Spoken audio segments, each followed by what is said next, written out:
नमस्ते प्यारे विद्यार्थियों। पहल का है यही प्रयास, अच्छी शिक्षा पहुँचे हर घर हर द्वार। हेलो स्टूडेंट्स, वेलकम टू पहल classes. I am Pradeep Kumawat, IITN। आज का जो टॉपिक है हमारा वो है हमारे पास में इलेक्ट्रिक पावर। बेटा प्रीवियस वीडियो जो हमने डिस्कस किया था वो हमने मेनली सिमेट्री पे डिस्कस किया था। सिमेट्रिकल सर्किट देखे थे, बहुत अच्छी अच्छी प्रॉब्लम सॉल्व की थी। तो आपने यदि प्रीवियस वीडियो अभी तक नहीं देखा है तो पहले वो देख लीजिए फटाफट से, क्योंकि वो आपके जेईई की प्रिपरेशन अभी आप कर रहे हैं तो काफी इंपॉर्टेंट होने वाला है। नेक्स्ट जो टॉपिक ले रहे हैं हम वो ले रहे हैं इलेक्ट्रिक पावर। इसके बाद फिर सेल वगैरह से शुरू करके किरचॉफ लॉ देखने वाले हैं, ठीक है। तो इलेक्ट्रिक पावर में हम देखेंगे कि क्या इसका मीनिंग है, किस तरह से इलेक्ट्रिक पावर जनरेट होती है या कहां से आती है बेटा पावर, और साथ ही हीटिंग इफेक्ट भी देख लेने वाले हैं यहीं पे हम। तो ये सारी डिटेल्स हम इस वीडियो में डिस्कस करने वाले हैं, ठीक है बच्चों। तो आइए शुरुआत करते हैं आज के लेक्चर की। चलिए, तो सबसे पहली बात बेटा इलेक्ट्रिक पावर या इलेक्ट्रिक एनर्जी या हीटिंग इफेक्ट, इन सबको समझाने के लिए मैं कुछ एग्जांपल्स लेता हूं आपके सामने, ठीक है। तो सबसे पहली बात समझे बेटा, यहाँ पे मानो एक बैटरी है और एक कंडक्टर बनाया है मैंने, जिसका रेजिस्टेंस लेटर से कुछ R वैल्यू है। तो बेटा देखोगे आप तो यहाँ से लेट से कुछ करंट फ्लो कर रहा है। आप देखेंगे तो आउटर सर्किट में यहाँ पे V पोटेंशियल है, मैं इसको लेट से V हायर बोल दूं, इसको V लोअर बोल दूं। और बैटरी के लिए आप सबको पता है बेटा, जो लोअर साइड होता है वो लोअर पोटेंशियल पे होता है और जो हायर साइड होती है वो हायर पोटेंशियल पे होती है।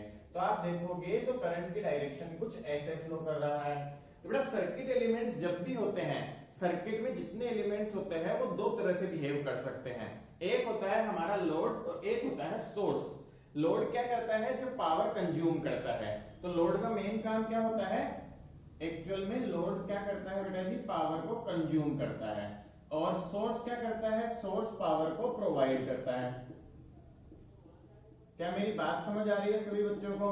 तो एक पावर प्रोवाइड कर रहा है, एक पावर को कंज्यूम करता है।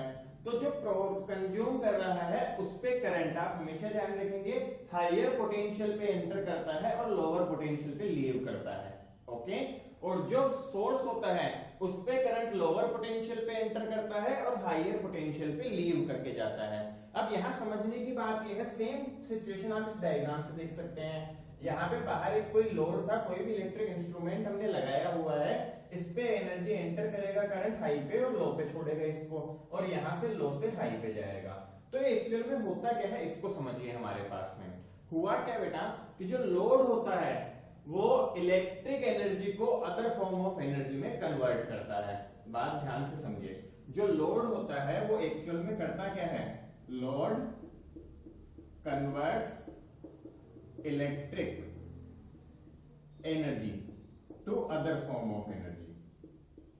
फॉर एग्जाम्पल, जैसे मैं एक बात बताऊं कि हमारे फैन होता है बेटा, कुछ भी ले सकते हो, इवन बैटरी से कोई चीज चला रहे हैं हम, रिमोट चल रहा है, कुछ भी, तो उसमें इलेक्ट्रिक एनर्जी स्टोर रहती है एक तरह से, और इलेक्ट्रिक एनर्जी की फॉर्म्स को, वो इलेक्ट्रिक एनर्जी उसके पास आती है, उसको किसी न किसी अदर फॉर्म में कन्वर्ट करता है। करंट उसके पास है, that is a form of electric energy, और इलेक्ट्रिक एनर्जी को उसने अदर फॉर्म में कन्वर्ट किया। तो जैसे अदर फॉर्म में कन्वर्ट करता है बेटा, तो कुछ न कुछ पावर की फॉर्म होती है वो एक तरह से, तो उसके बारे में हम बात करते हैं। क्या मेरी बात समझ आ रही है सभी बच्चों को। तो पावर की जनरल डेफिनेशन क्या होती है सभी बच्चे बताएं। पावर से पहले मैं वर्क के हिसाब से बढ़ूंगा एक्चुअल में, क्योंकि आप सबको पता है बेटा जनरली मैकेनिक्स में हम बात करते हैं तो पावर को मैं लिख सकता हूं power is equal to W/T। So W क्या होता है, वर्क डन। अच्छा वर्क डन क्या है, सबको पता है बेटा, आपको वर्क हम निकाल सकते हैं work upon time. So power हो जाएगा work upon time, rate of work done.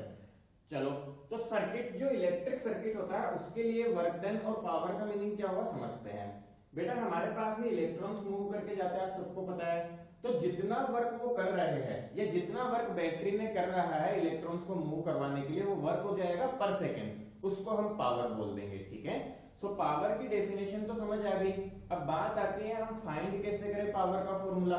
तो आइए शुरुआत करते हैं, हम पुराने फॉर्मूले पे चलते हैं। आपको पता होगा कि हमने जब इलेक्ट्रिक पोटेंशियल डिफाइन किया था, तो इलेक्ट्रिक पोटेंशियल क्या था सभी बच्चे बताएंगे हमें। जो इलेक्ट्रिक पोटेंशियल था उसकी डेफिनेशन हमने दी थी कि जो डेल्टा V होता है that is equal to work done upon Q। याद है नहीं आपको। और यहाँ पे मैं इसको बेटा V के बराबर ही बोल रहा हूं, क्योंकि V बैटरी यूज कर रहे हैं, लेट्स से V हम निकाल सकते हैं, दैट इज डेल्टा V। ये मान के चलो कि V क्या है, potential difference, V higher minus V lower लिख सकते हैं। So work done by external agent upon Q। यहाँ एक्सटर्नल एजेंट कौन है, बैटरी। ध्यान दे, पोटेंशियल को बेटा दो तरीके से डिफाइन किया था, आप सभी बच्चों को याद होगा। Potential equal to negative of work done by electric field, ठीक है, और डिवाइड बाय Q, और एक और तरीके से डिफाइन कर सकते हैं work done by external agent divide by Q। तो इस तरह से तो वर्क डन हमें पता चल जाएगा बेटा यहां से। सो वर्क डन कितना आ गया, सभी बच्चे ध्यान से देखें। वर्क डन का फॉर्मूला आ गया Q मल्टीप्लाई बाई V। तो ये हो गया वर्क डन हमारे पास। चलिए भाई, बहुत अच्छी बात है, वर्क डन फॉर्मूला हमें पता चल गया QV। तो आप सब याद रखेंगे इसे। अब देखिए, हम किस में इंटरेस्टेड है, हम इंटरेस्टेड है पावर में। तो पहले तो इसकी बेटा डिफरेंट फॉर्म्स देखते हैं हम, फिर पावर के डिफरेंट फॉर्म्स देखेंगे। तो देखो यहां से बेटा मैं क्या बोलता हूं, सिंस हमें पता है Q can be written as I multiply by T। So work done बोल दो, चाहे इलेक्ट्रिक एनर्जी बोल दो, ये वर्क एक्चुअल में है क्या, क्या वर्क एनर्जी की ही फॉर्म है? तो ये जो वर्क किया जा रहा है वो एक्चुअल में इलेक्ट्रिक एनर्जी की फॉर्म में आ रहा है। तो मैं ऐसे लिखता हूं बेटा जी, ध्यान से देखेंगे कि जो इलेक्ट्रिक एनर्जी हमारे पास है, इलेक्ट्रिक एनर्जी को हम इसे डिनोट कर रहे हैं, that is equal to work done, that is equal to QV। तो पहला फॉर्मूला आया QV। Q को क्या लिख सकता हूं, IT। तो Q को जैसे ही IT रखेंगे, देखिए दूसरा फॉर्मूला आ जाएगा VIT। बहुत अच्छी बात, VIT आ गया। अच्छा, और फॉर्मूले भी होते हैं हमारे पास में, क्या, ध्यान से देखो। तो V इक्वल टू क्या होता है, IR। इसी फॉर्मूले में सब्स्टिट्यूट कर देंगे V को IR से।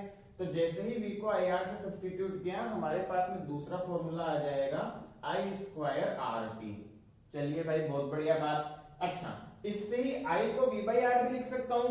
तो इस फॉर्मूले में I की जगह रख दो बेटा जी V बाई R। तो जैसे ही I की जगह V बाई R रखेंगे, देखो क्या फॉर्मूला बन जाएगा, V स्क्वायर बाई RT। तो ये चार फॉर्मूले हो गए हमारे पास इलेक्ट्रिक एनर्जी या वर्क फाइंड करने के। अब पावर निकालना कौन सी बड़ी बात है, बताए। पावर का फॉर्मूला क्या हो जाएगा, इलेक्ट्रिक पावर, जिसे मैं बोल सकता हूं, तो इलेक्ट्रिक पावर। अच्छा, आप सबको बेटा यूनिट्स का तो पता होगा ही, that is W by T। So units की बात करें तो एनर्जी की यूनिट क्या होती है, ये सारी यूनिट्स आ जाएगी जूल्स में, ठीक है J। और पावर की यूनिट क्या होगी, वॉट। तो अभी लिख लेंगे। सो देखो बेटा, QV बाई T that is equal to, T से T कट जाएगा, VI that is equal to, फिर से T कट जाएगा, I स्क्वायर R, और यहां से देखिए फिर से ये कट जाएगा, तो वैल्यू आ जाएगी V स्क्वायर बाई R। तो ये चारों फॉर्मूले हम ध्यान रख सकते हैं, किसके लिए, इलेक्ट्रिक पावर के लिए। आई होप आपको समझ में आया होगा। और इसकी यूनिट क्या हो जाती है, इलेक्ट्रिक पावर की वोल्ट के बराबर यूनिट हो जाती है। तो हम इसे W से डिनोट करते हैं। चलिए, सो ये सब बातें क्लियर होनी चाहिए, इसमें कोई भी डाउट नहीं रहना चाहिए। तो इतना समझ आया कि क्या हुआ कि लोड जो होगा वो हायर पोटेंशियल से लोअर पोटेंशियल पे लेता है, तो इलेक्ट्रिक एनर्जी को अदर फॉर्म्स ऑफ एनर्जी में कन्वर्ट करता है। तो यहाँ पे एनर्जी को मेजर करने के लिए हम पावर्स की बात करते हैं कि कितनी पावर है, क्या हो रहा है। तो पहले तो एनर्जी फाइंड की वर्क की हेल्प से, देन हमने पावर का फॉर्मूला डिराइव किया। तो यहाँ तक हमें कोई भी डाउट, कोई भी दिक्कत हो तो आप कमेंट सेक्शन में हमसे पूछ सकते हैं। आई होप ये पार्ट आपको क्लियर हो गया होगा, ठीक है। चलिए, तो फटाफट से आप इसको नोट कर सकते हैं, या आप स्क्रीनशॉट ले लीजिए इसका, उसके बाद में आगे बढ़ता हूं कहानी को, ठीक है। तो देखो बेटा, यहां तक आपने पावर समझ लिया, पावर के सारे फॉर्मूले रिमेंबर रखने हैं। नेक्स्ट देखते हैं यहाँ पे। तो हमारे पास क्या आएगा बेटा, नेक्स्ट हम देख रहे हैं कि हमारे पास में इलेक्ट्रिक एनर्जी की कैलकुलेशन कैसे करें। हमारे घरों में बेटा इलेक्ट्रिक एनर्जी आती है, तो उसकी कैलकुलेशंस की नीड होती है, तो उसकी यूनिट क्या है, वो कैसे फाइंड करते हैं, ये सारा पोर्शन हम अब देखते हैं, ठीक है। तो चलिए शुरुआत करते हैं हमारे नेक्स्ट पोर्शन की।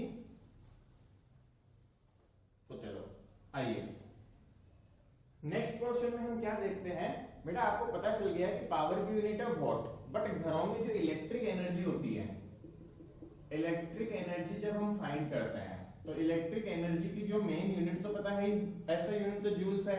बट कॉमर्शियल यूनिट की मैं बात करूं, कॉमर्शियल यूनिट की जब बात करते हैं, that is actually equal to, हमारे पास में आएगी कॉमर्शियल यूनिट, हम बोलते हैं किलोवाट ओवर, ठीक है। सो किलोवाट ओवर के बराबर कॉमर्शियल यूनिट आती है, और इसको हम सिंपली यूनिट भी बोलते हैं। हमारे घरों में आपने बिजली का बिल देखा होगा तो घर वाले पूछते हैं अरे कितने यूनिट आए तुम्हारे बिजली के बिल में, तो 100 200 300 यूनिट्स, उसके हिसाब से फिर मीटर से बिजली काउंट होती है, या फिर बेटा आरएस काउंट होता है बिल कितने रुपए का आया। सो कॉमर्शियल यूनिट जो इलेक्ट्रिक एनर्जी की होती है दैट इज किलोवाट आवर। ठीक है, अब देखिए यहाँ से इस यूनिट को हमें कन्वर्ट करना पड़ेगा ऐसे यूनिट्स वगैरह की फॉर्म में।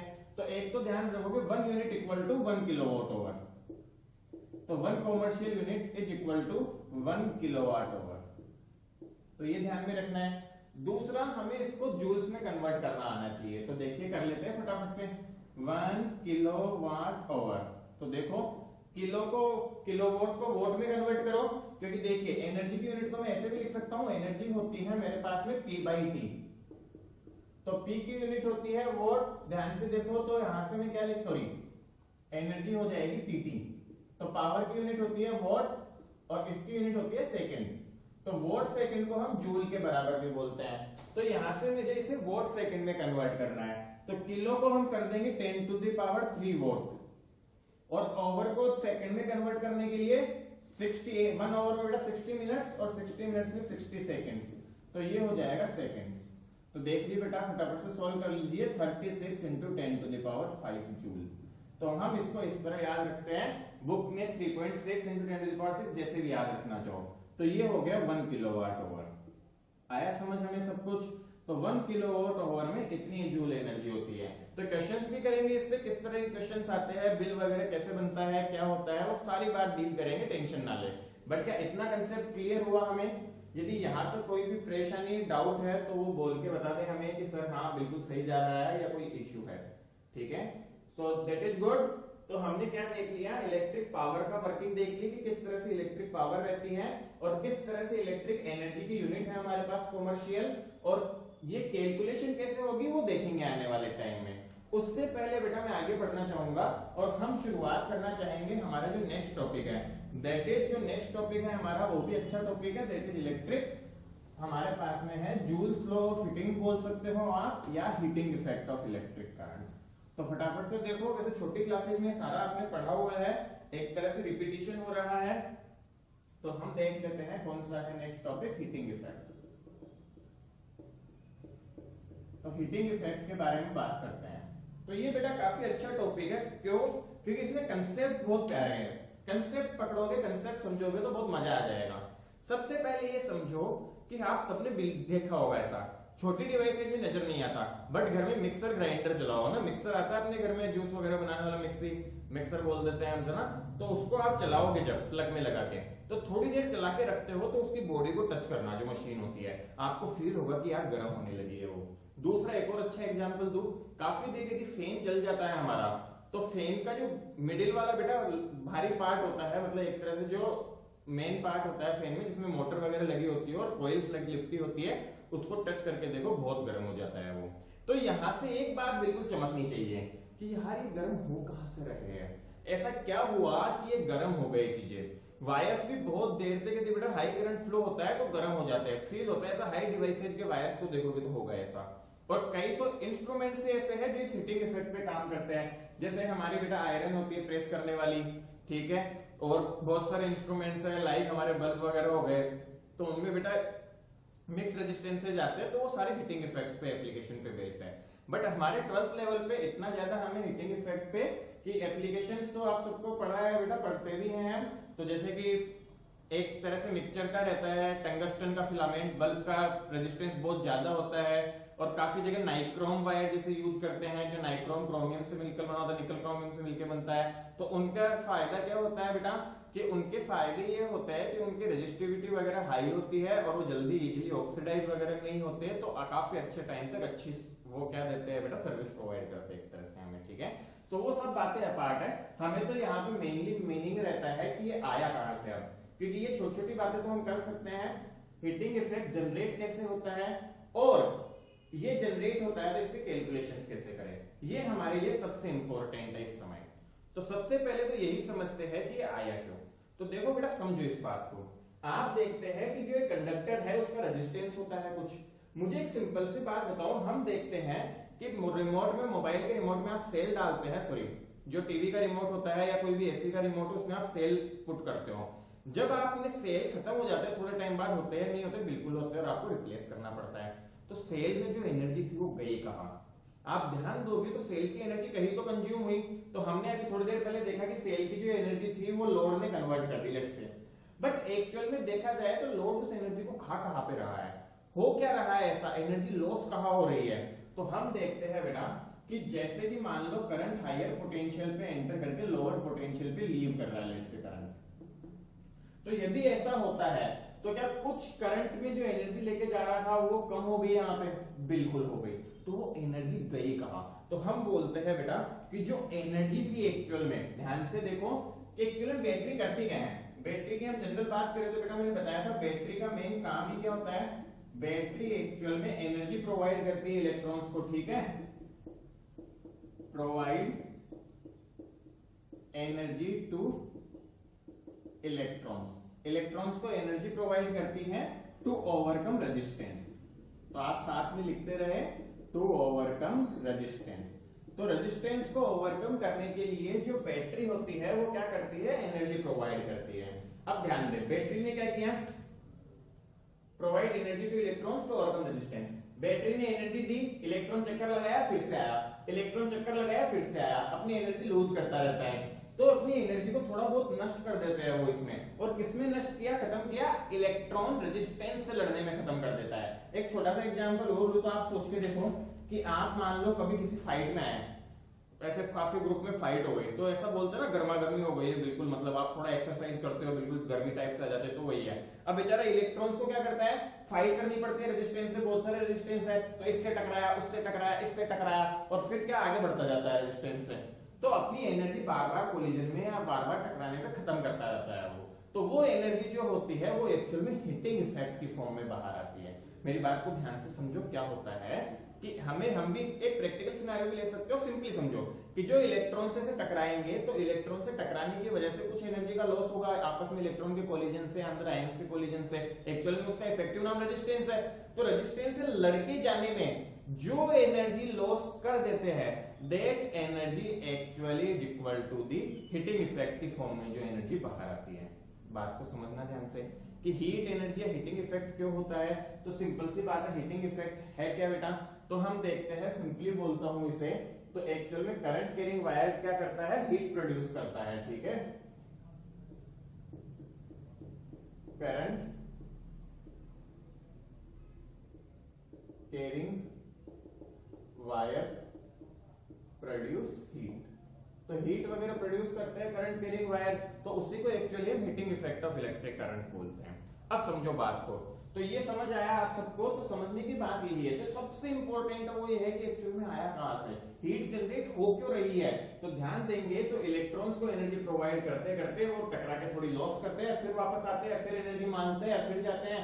तो एक्चुअल में बैटरी क्या करती है, बैटरी को ऐसा कुछ समझो कि बिल्कुल ऐसा कोई इंसान है जिसके पास खूब पैसे हैं और दान भी खूब अच्छा दे सकता है, खूब एनर्जी दे सकता है। बैटरी खुद खत्म हो जाती है बट एनर्जी देना नहीं रुकती, तब तक एनर्जी देती रहेगी जब तक खुद खत्म नहीं हो जाती। तो ध्यान से समझो इस बात को, ध्यान से समझना, गौर करना, बैटरी तब तक एनर्जी देती रहेगी जब तक खुद खत्म नहीं हो जाती या खुद की एनर्जी खत्म नहीं हो जाती। तो सोच के देखो, तुरंत दिमाग दौड़ाओ कि यार वो एनर्जी गई कहां, जो बैटरी की एनर्जी है वो गई कहां, तो बैटरी की एनर्जी कहीं नहीं गई, बैटरी की एनर्जी एक्चुअल में रेजिस्टेंस को ओवरकम करने में ही गई है। तो क्या मैं ये लिख सकता हूं, ध्यान से देखना, समझना ध्यान से,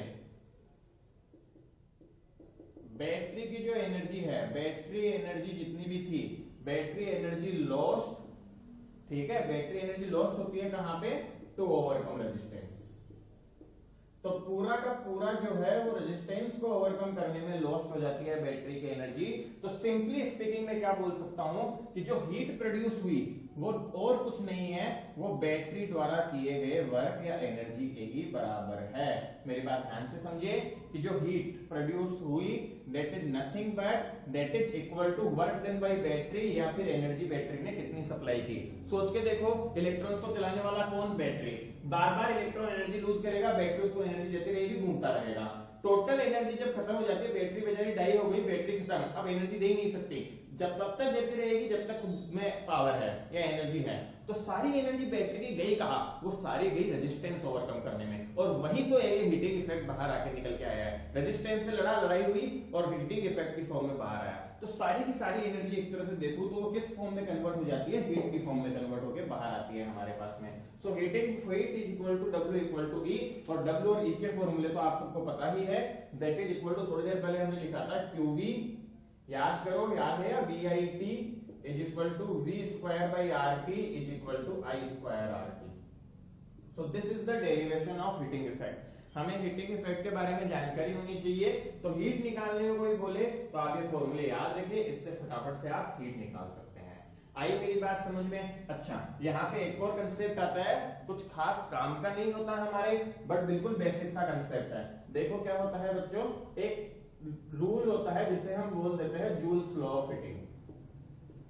जूल्स लॉ ऑफ हीटिंग।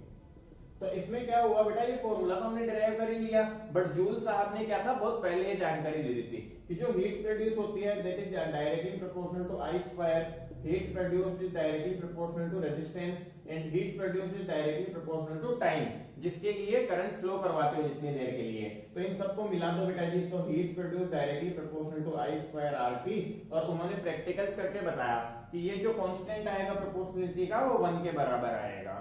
तो हीट को क्या लिख सकता हूं, I स्क्वायर RT लीजिए।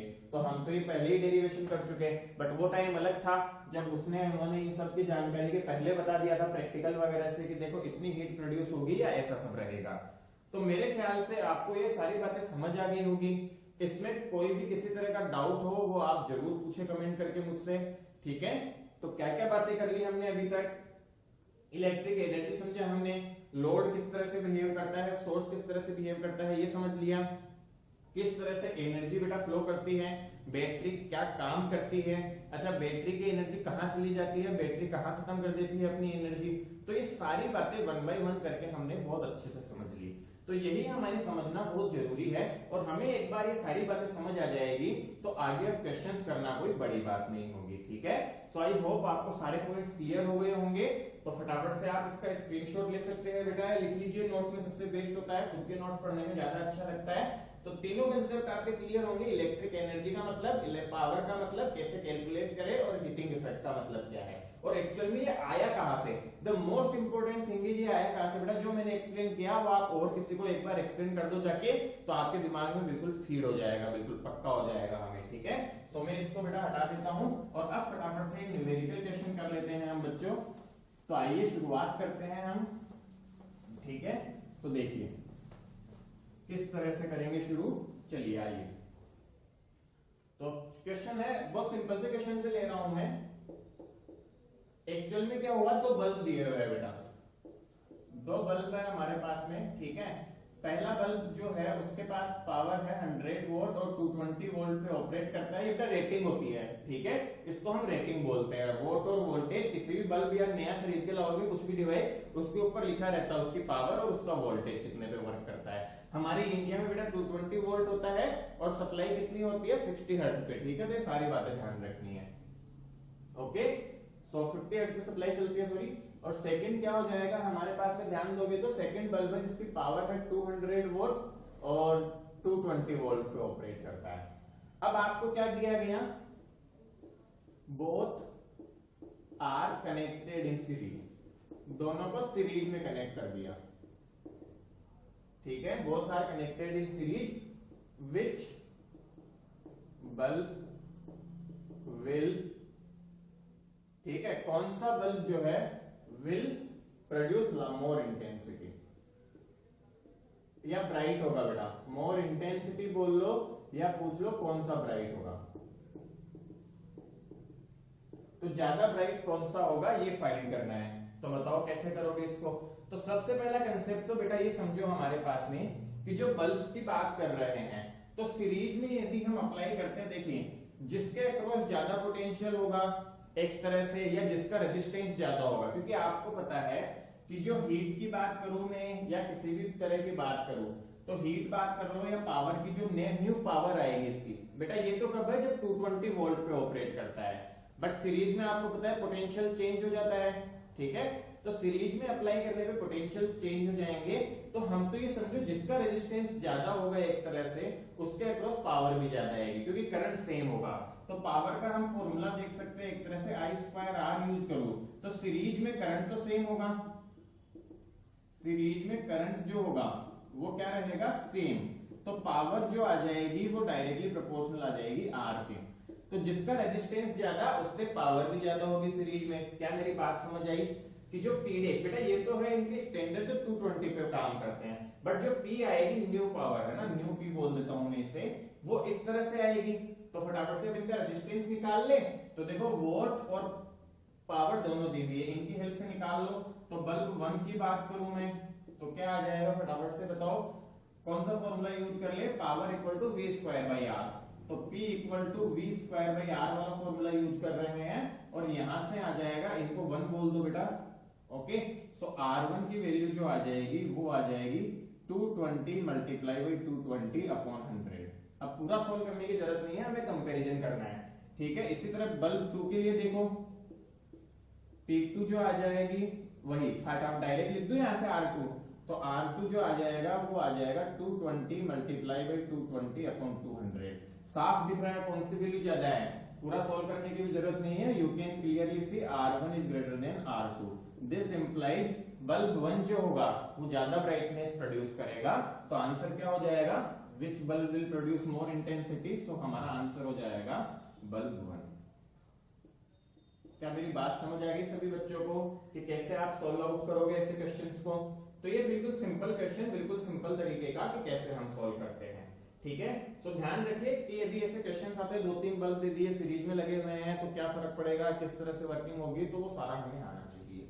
चलिए बहुत अच्छी बात है, बढ़े आगे। तो चलो नेक्स्ट देखो बेटा, एक क्वेश्चन और कर लेते हैं। आप उस क्वेश्चन को लिखो फिर सॉल्व करो, देखते हैं कितने बच्चे अच्छे से कर पाते हैं। सो क्वेश्चन इज दिस, ठीक है। तो नेक्स्ट क्वेश्चन सॉल्व करेंगे बच्चे हम। तो क्वेश्चन में क्या दिया हुआ है हमें, हाउस होल्ड में बेटा 2-3 अप्लायंस चल रही है।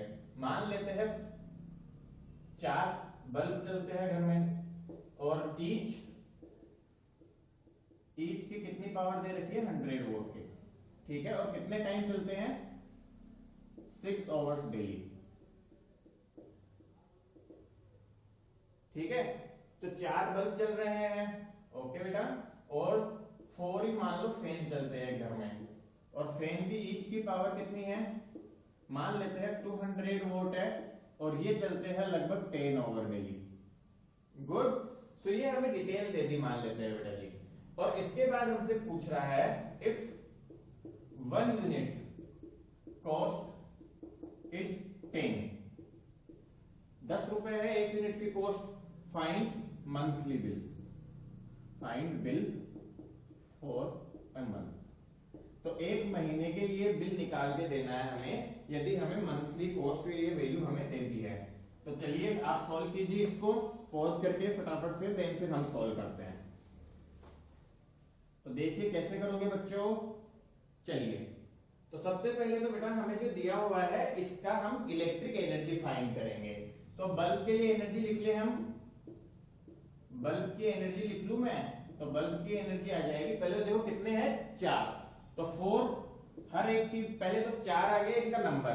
अच्छा एनर्जी क्या होती है, power multiply by time, so power 100 vote multiply by 6 hours, तो ये वोट ओवर में आएगा। देखो तो कितना आया फटाफट से देख लो, ये आया 1 डे का, 1 डे का हम पहले कैलकुलेट कर रहे हैं, बाद में 30 से मल्टीप्लाई कर देंगे। सो 1 डे का आ गया बेटा 2400 वोट, ठीक है। चलिए और फैन की एनर्जी लिख ले हम, फैन एनर्जी कितनी आ जाएगी, again 4 multiply by 200 multiply by 10 hours, ठीक है। तो ये आ जाएगा देखो 8 और 8000 आ जाएगा, ठीक है। सो 8000 वोट ओवर, गुड। सो ये आ गया हमारे पास में 1 डे का। तो क्या 1 डे का टोटल निकाल लें हम, 1 डे टोटल कितना आ गया, 1 डे का टोटल आ गया हमारे पास में 00410, तो वोट ओवर इतना आ गया। चलिए तो ये वोट ओवर में है, हम सबको पता है 1 यूनिट जो होती है वो बराबर होती है 1 किलोवाट ओवर के, तो इनको हम किलोवाट ओवर में कन्वर्ट करेंगे, बट उससे पहले 30 से मल्टीप्लाई कर लो। तो हम कर लेते हैं 30 डेज का कितना आ जाएगा, 30 डेज के लिए आ जाएगा 10400 मल्टीप्लाई बाई 30 वोट ओवर, या फिर मैं लिख सकता हूं इसे 10400 मल्टीप्लाई बाई 30 अपॉन 1000। वोट को किलोवाट में कन्वर्ट करना है, ओवर तो साथ में ही, तो ये हो जाएगा किलोवाट ओवर। तो देखिए बेटा जी, इससे ये गया, इससे ये गया, इससे ये गया, तो क्या वैल्यू आ जाएगी, मल्टीप्लाई कर लेंगे इसको, तो आ गया हमारे पास 312। ठीक है, गुड। सो 312 किलोवाट ओवर आ गया। तो बेटा बिल कितना आ जाएगा, मंथ का बिल जो आ जाएगा वो आ जाएगा 312 मल्टीप्लाई बाई 10। एक यूनिट कितने रुपए की है, 10 रुपए की। तो आंसर आया हमारे पास 3120 RS। तो 3120 रुपए मंथली बिल आ जाएगा उसका। तो इस तरह से बेटा हम सॉल्व करते हैं इलेक्ट्रिक पावर कंजम्पशन वाले क्वेश्चंस। तो ऐसे कह रहे थे क्वेश्चंस आएंगे बहुत सारे आपके पास। आई होप आपको कंसेप्ट क्लियर हो गया होगा, कंसेप्चुअल क्लियरिटी होनी चाहिए। कौन सा बल्ब बेटा ज्यादा चमकेगा, कौन सा कम चमकेगा, ब्राइटर कौन सा होगा, इस तरह के क्वेश्चंस आते हैं सर्किट्स पे। तो आपको सिंपल पावर के फॉर्मूले से बेटा, बहुत कॉम्प्लेक्स सर्किट है तो फाइंड करना पड़ेगा पावर, और फिर सॉल्व करना पड़ेगा हमें।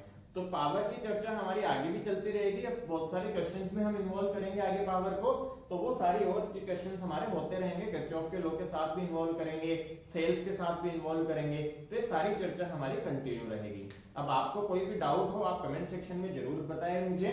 थैंक्स।